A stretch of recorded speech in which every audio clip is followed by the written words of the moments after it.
말씀 보겠습니다. 마태복음 누가복음 24장 1절에서 9절 말씀. 누가복음 24장 1절에서 9절 말씀 보겠습니다.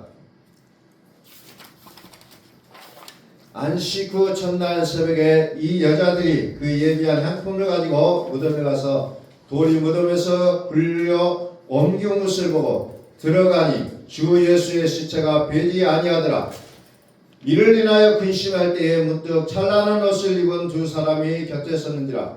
여자들이 두려워 얼굴을 땅에 대니 두 사람이 이르되 어찌하여 산 자를 죽은 자 가운데서 찾느냐. 여기 계시지 않고 살아나셨느니라.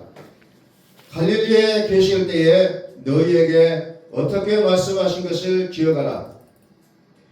이르시기를 인자가 죄인의 손에 넘겨 십자가에 못 박히고 제3일에 다시 살아야 하리라 하셨느니라. 한데 저희가 예수의 말씀을 기억하고 무덤에서 돌아가 이 모든 것을 11 사도와 모든 다른 이에게 고하니. 아멘. 우리 선포합니다. 하나님은 살아계십니다. 하나님은 살아계십니다. 우리 인사합니다. 당신은 주인공이십니다. 당신은 주인공이십니다. 또 인사합니다. 잘 되고 있습니다. 잘 되고 있습니다. 자, 오늘은 무슨 날입니까? 부활절. 부활절이라고 우리가 얘기를 합니다. 부활절이라는 것이 도대체 어떤 의미를 갖고 있는지를 오늘 이 시간에 좀 살펴보고 싶어요. 자, 먼저 보기 6절 말씀을 제가 현대적인 언어로 다시 한번 읽어보겠습니다. 그분은 여기 계시지 않고 살아나셨다. 예수께서 갈릴리에서 너희와 함께 계실 때 하신 말씀을 기억해보라. 이게 어떻게 보면 부활절에 대한 의미입니다. 그게 뭐예요? 예수는 살아나셨다. 예수님은 살아나셨다. 기억하라는 거예요. 기억하라. 부활절을 우리는 매년마다 부활주의를 지켜요. 고난주의를 지키고 일주일을 고난주간이라고 얘기하면서 예수님의 고난을 날마다 기억하고 삼고하고 또 기억하고 삼고하면서 일주일을 보내다가 주일 아침에 우리가 부활의 영광스러운 날을 우리가 다시 한번 기억하자는 것이 부활주일이에요. 근데 이 부활절이라는 것이 도대체 무엇이냐라는 것을 생각할 때 살아나셨다는 거예요. 살아나셨다. 그리스도께서 살아나셨다. 우리는 이 날을 기억하자는 겁니다. 그런데 이것은 어떤 내용으로 성경에서 그 뜻을 발견할 수 있느냐면 구약에 유월절이 있어요. 유월절. 구약의 유월절이 예수 그리스도를 통해서 예수님은 유월절 어린 양으로서 희생되었다는 거예요. 그래서 우리는 예수님의 고난을 일일이 되짚어볼 때 세상 죄를 지고 가는 하나님의 어린 양이라고 세상 가운데 선포되어진 내용입니다.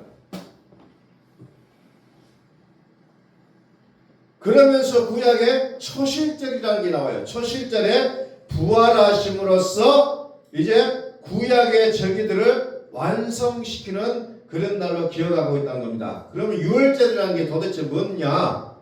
유월절. 유월이라는 것은 한문으로 넘어간다는 거예요. 넘어가다. 지나가다.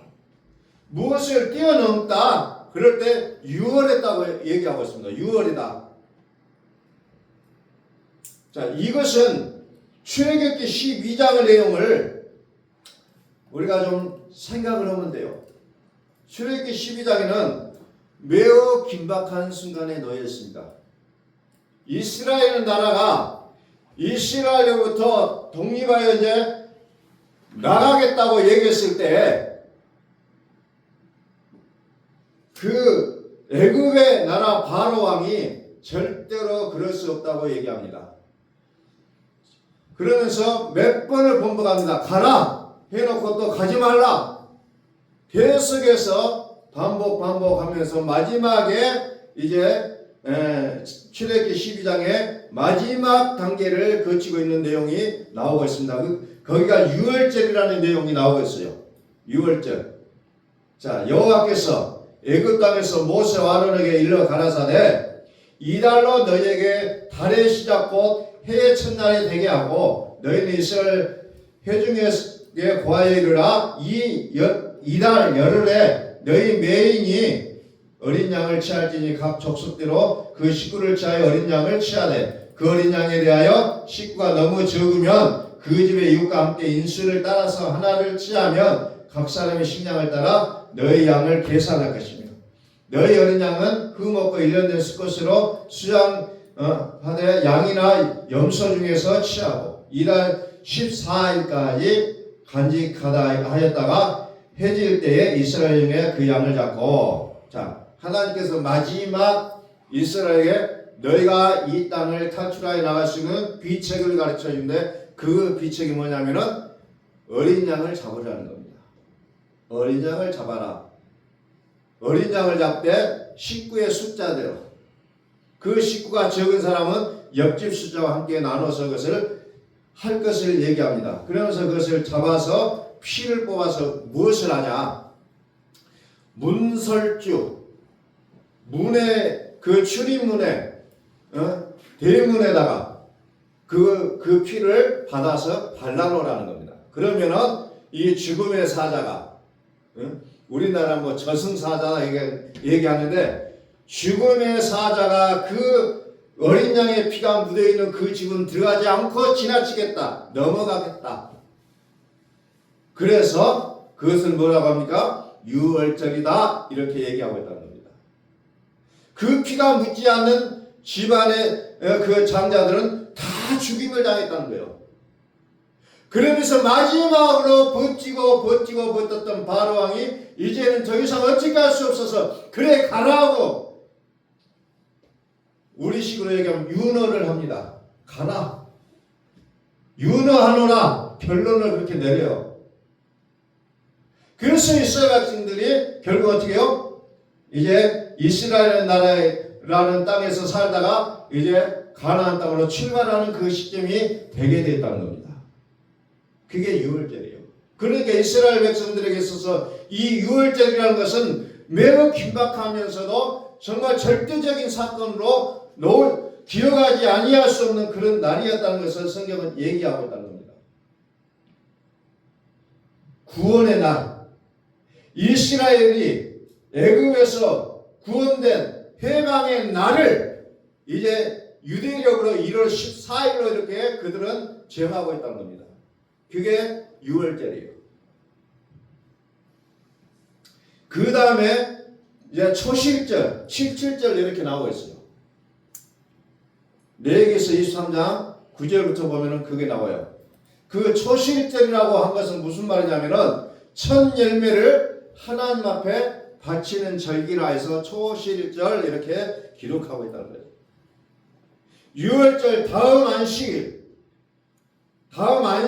안식일 이튿날에 지키는 기정이 이제 초실절이에요. 그래서 이거 신학적으로 얘기하면 무슨 말이냐면은 예수 그리스도의 부활에 잠자는 자들의 첫 열매다라고 신약에서는 이렇게 표현하고 있다는 겁니다. 첫 열매. 구약에서는 첫 열매를 하나님 앞에 드리는 날을 초실절 이렇게 얘기하셨다는 거죠. 초실절. 신약에서는 예수 그리스도의 부활에 잠자는 자들의 첫 열매다 할 때 첫 열매로 이렇게 표현이 되고 있다는 거죠. 그래서 예수님께서 잡히시던 마지막 밤에 무엇을 하셨어요? 마지막 만찬을 하시잖아요. 그래서 우리는 그 성찬식의 원형으로 우리는 그렇게 기억을 하고 있습니다. 그러면서 그들의 제자들에게 예수님께서 말씀하시기를 마태복음 26장 18절에서 유월절을 지키겠다. 누가복음 22장 15절에서 유월절 먹기를 원하였다. 이렇게 얘기합니다. 그날이 언제냐? 1월 14일이라는 겁니다. 1월 14일 유대력으로 말합니다. 우리 양력으로 말하는 거 아니에요. 음력도 말하는 거 아니에요. 이스라엘의 달력이 또 있었어요. 당시에. 그 이스라엘의 달력으로 1월 14일. 1월 14일. 그것을 유월절이라고 이렇게 얘기하고 있습니다. 그리고 다음 날 십자가에서 운명하신다는 거죠. 그날은 유대력으로 1월 15일. 그날이 무슨 날이냐면은 무교절이라고 합니다. 빵을 만들 때 그 부풀리는 거, 그것을 넣지 않고 만드는 딱딱한 빵이요. 그것을 먹는 날이 무교절이라고 합니다. 무교절. 자, 다시 레위기서 23장을 한번 보겠습니다. 레위기서 23장 4절.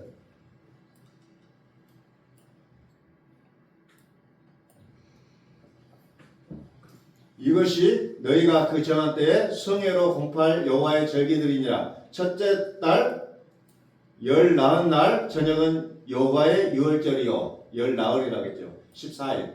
이날 15째 날은 여호와의 무교절이니 이래 동안 너희는 무교봉을 먹을 것이요.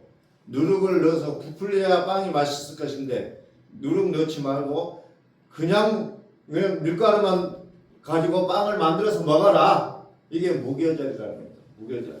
그래서 그 빵을 무교병이다. 이렇게 얘기하고 있죠. 무교병. 그러면서 누가복음 23장 또 거기 보면 오늘 말씀이 뭐라고 나옵니까? 오늘 24절 안식일 안식 후 첫 토요일 23장 14절에서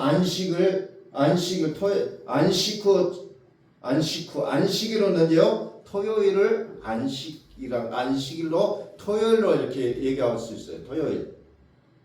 안식 후 첫날인 것은 토요일날 지난 오늘날로 말하면 일요일 또는 주일로 우리가 보게 된다는 겁니다. 주일.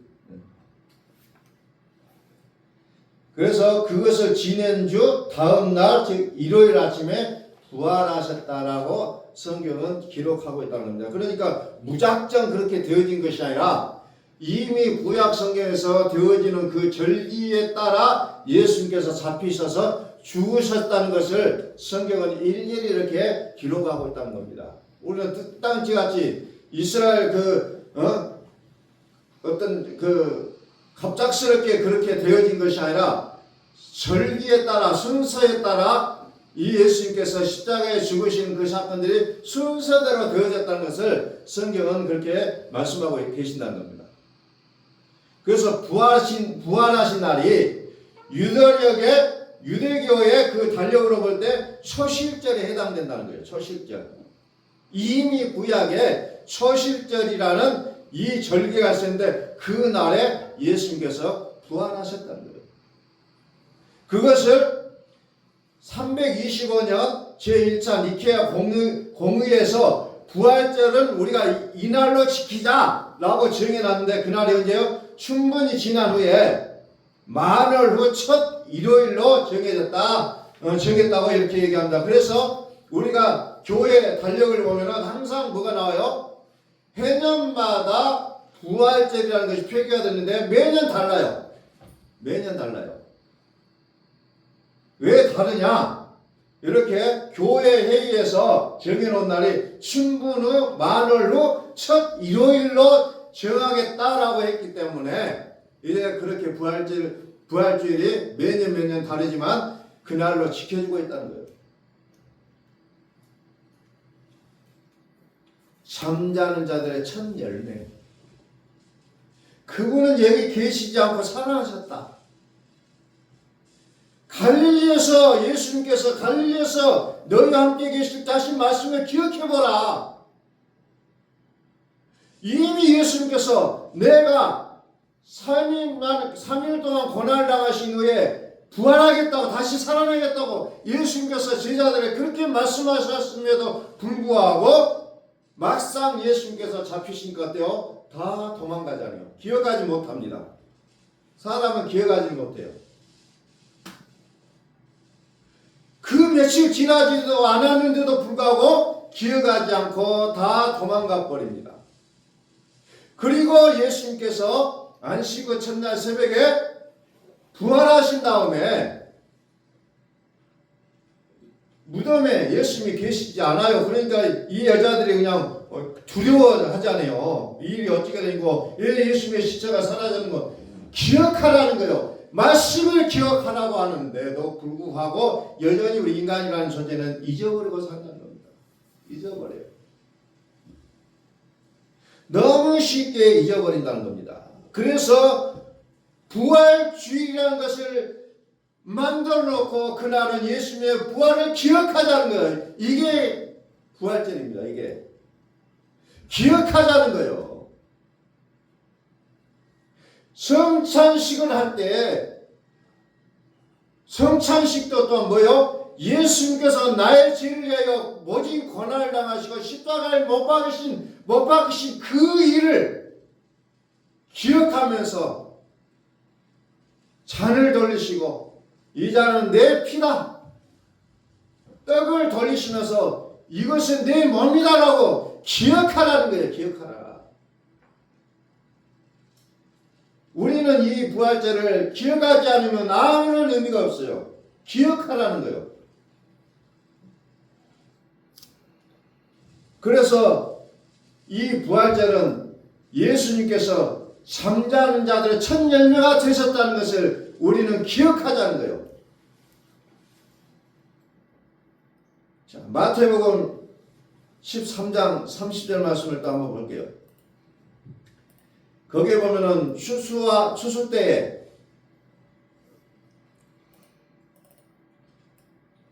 때에 뭐가 나옵니까? 곡식이 나오고 가라지가 나와요. 추수 때는 항상 그래요. 우리가 나락을 베가지고 탈곡기에 돌리면은 가라지는 다 날아가요. 그러나 곡식만 마대에 담기잖아요. 가라지는 다 날아가 버려요. 그런데 지금 현재 그 곡식과 알곡과 가라지가 같이 섞여 있는 이것을 어찌해야 됩니까? 라고 했을 때 예수님께서는 가만두라고 말씀하십니다. 추수 때 언제 그것이 심판되냐면 추수 때만 되면은 탈곡기에 나락을 집어넣으면 다 가려지게 돼 있다는 거죠. 그 추수 때라고 얘기합니다. 그래서 가라지는 먼저 거두고 불사르게 단을 묶고 곡식은 모아 내 곡간으로 넣으라 라는 부분이 나와요. 가라지는 하나님을 믿지 않거나 복음에 복종하지 않는 자를 얘기하고 있어요. 곡식은 뭐냐? 곡식. 처음 익은 열매로 하나님께 순종한 자를 얘기하고 있다고 합니다. 초실제를 지키는 자. 다시 말해서 나의 열매를 하나님 앞에 드릴 수 있는 자를 얘기하고 있다는 겁니다. 그럼 우리는 부활주의를 맞이하는 우리의 모습은 어떻게 해야 되냐? 우리의 태도를 얘기하고 있습니다. 절기는 지키는 것을 넘어서 유월절 양이신 그리스도의 구속과 부활의 의미를 기억하자는 거예요. 기억하자. 지금도 살아계신 주님과 함께 살아가자는 거예요. 이게 부활절을 지키는 우리의 모습이 되어야 된다는 거죠.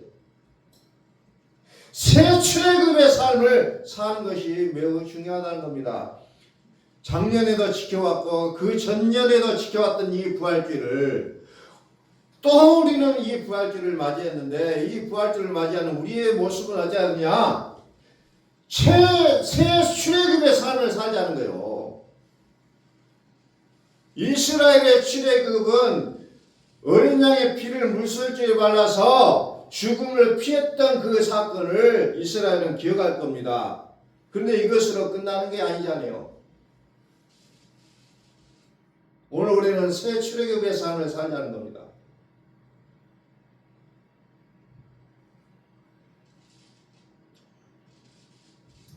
그분은 살아계시다.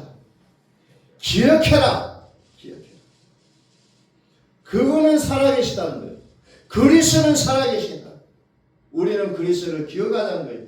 그날이 바로 오늘 부활절이라는 겁니다. 부활절. 부활절이라는 것은 우리가 영어로 보면 이스터라는 단어를 가장 많이 쓰고 있어요.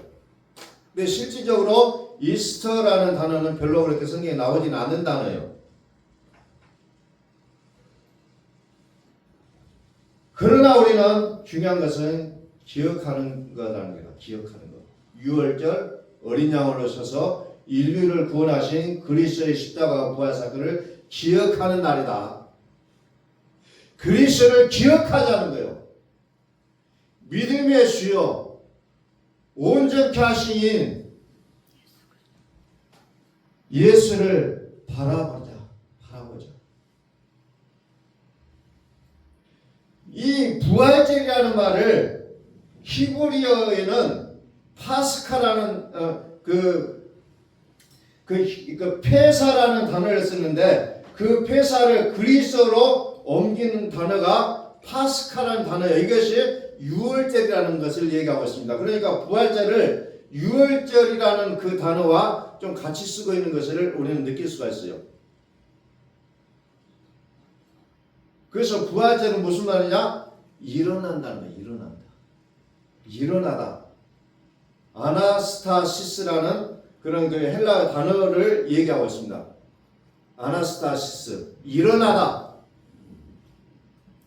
그 단어를 누가복음 2장 3, 4절은 패하고 흥함을 위하여 세움을 입었다라는 단어를 씁니다. 패하고 흥한다.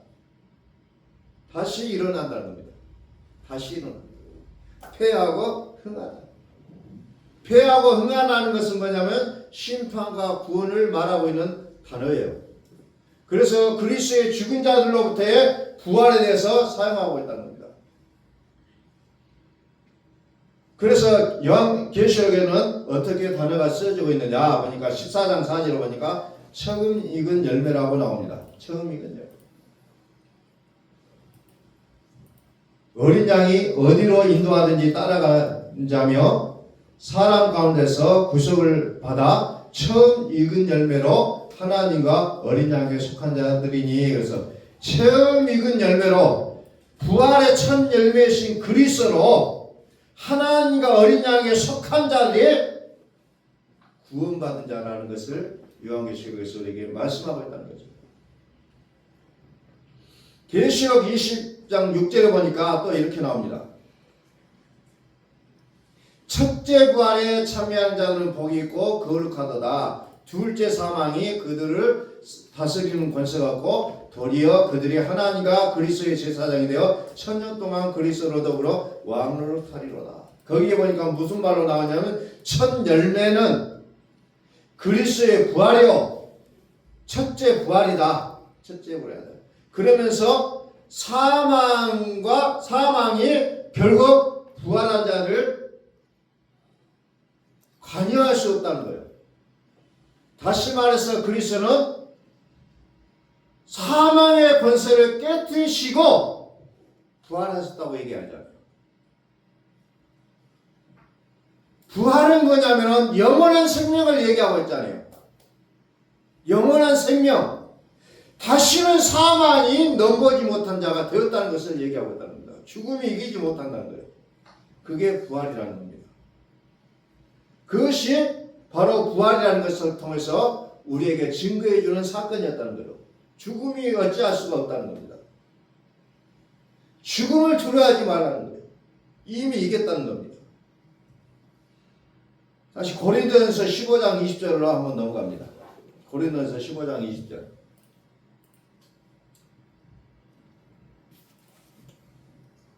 고린도전서 15장은 부활장이라고 이렇게 얘기하고 있어요. 그러나 이제 그리스도께서 죽은 자 가운데서 다시 살아 잠자는 자들의 첫 열매가 되셨도다. 사망이 사람으로 말미암아 죽은 자의 부활도 사람으로 말미암는도다. 아담 안에서 모든 사람이 죽은 것 같이 그리스도 안에서 모든 사람이 삶을 얻으리라.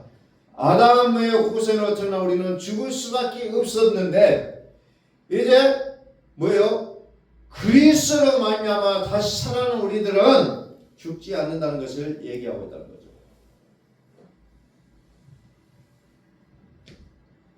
그러면서 뭐예요?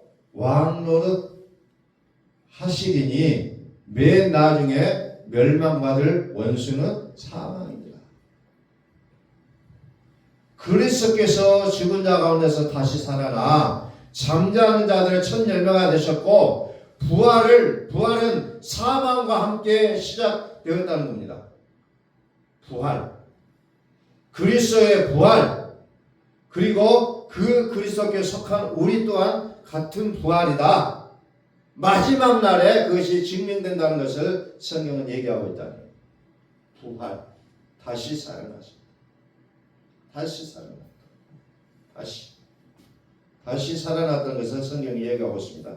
그래서 성경 우리를 향해서 뭐라고 얘기하냐? 고린도후서 17절에 보니까 그런즉 누구든지 그리스도 안에 있으면 새로운 피조물이다. 이전 것은 지나갔으니 보라 새 것이 되었다. 그래서 우리를 완전히 뭐라고 해요? 새로운 피조물이다. 새 종이 되었다는 거예요. 새로운 종, 새로운 피조물이다. 예전과 같은 모습이 아니라는 것. 내가 보면은 거울을 봐도 무엇을 봐도 똑같아요. 그러나 지금 나의 모습은 예전과는 완벽하게 다른 모습이라는 것을 성경은 얘기하고 있습니다. 그래서 여러분들 이제 부활의 이 아침에 여러분들 거울을 보시면서 항상 예치해야 되는 말이 무슨 말이에요? 나는 새로운 피조물이다. 나는 새로운 피조물이라는 것을 여러분들이 거울을 대면하면서 내가 예치해야 될 언어라는 거예요. 나는 새로운 피조물이다. 과거에 내가 잘못된 부분을 가지고 한탄하고 눈물을 짓고 나는 왜 이래, 나는 그럴 수밖에 없다, 나는 할 수 없는 존재라고 말하는 것보다 나는 새로운 피조물이다. 나는 새로운 피조물이다. 그리스도 안에서는 새로운 피조물이라고 성경은 이렇게 선언하고 있는데 나는 여전히 변화받지 못한 과거의 피조물로서 살아가고 있는 나의 모습이라면 이제 부활절 아침에 우리는 것을 끊어내야 된다는 겁니다. 패배의식, 잘못된 사고, 잘못된 가치관, 이거 끊어내셔야 된다는 거예요. 그게 부활의 아침을 맞는 우리의 모습이라는 겁니다. 더 이상 나는 안 돼가 아니라 하나님을 아실 수 있다는 것을 우리는 고백하시라는 거예요. 계속해서 우리는 나의 패배를 노래하지 말자는 겁니다. 하나님은 아실 수 있다는 거예요. 우리 다시 한번 선포합니다. 하나님은 살아계십니다. 하나님은 살아계십니다. 당신은 주인공이십니다. 당신은 주인공이십니다. 잘 되고 있습니다. 잘 되고 있습니다. 되게 하시는 하나님이 나의 믿음이시라고 고백하면서 나는 안 돼 외치고 산다는 거예요. 얼마나 어불성설입니까? 물어보면 하나님 믿는다고 얘기해요. 그런데 뭐 하자고 하면 안 된다고만 얘기합니다. 하나님은 하신다고 하는데 나는 안 돼요. 이것을 끊어내지 못하고 우리는 계속해서 실패자의 모습으로밖에 살아갈 수가 없다는 겁니다.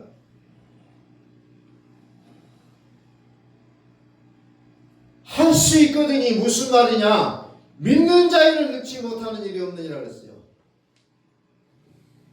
오늘 그리스도의 부활로 말미암아 잠자는 자들의 첫 열매가 되셨다고 했는데 하나님과 어린 양에게 속한 자는 이 부활의 능력이 나의 능력이 될 줄로 믿습니다. 아멘. 그분 안에서 오늘 그 부활의 능력이 우리의 삶이 되시기를 예수 그리스도의 이름으로 선포합니다. 아멘. 6월절 어린 양으로 오셔서 인류를 구원하신 그리스도의 십자가의 부활의 사건을 기억하는 새 아침이 될 수 있기를 예수 그리스도의 이름으로 선포합니다. 아멘. 기도하겠습니다.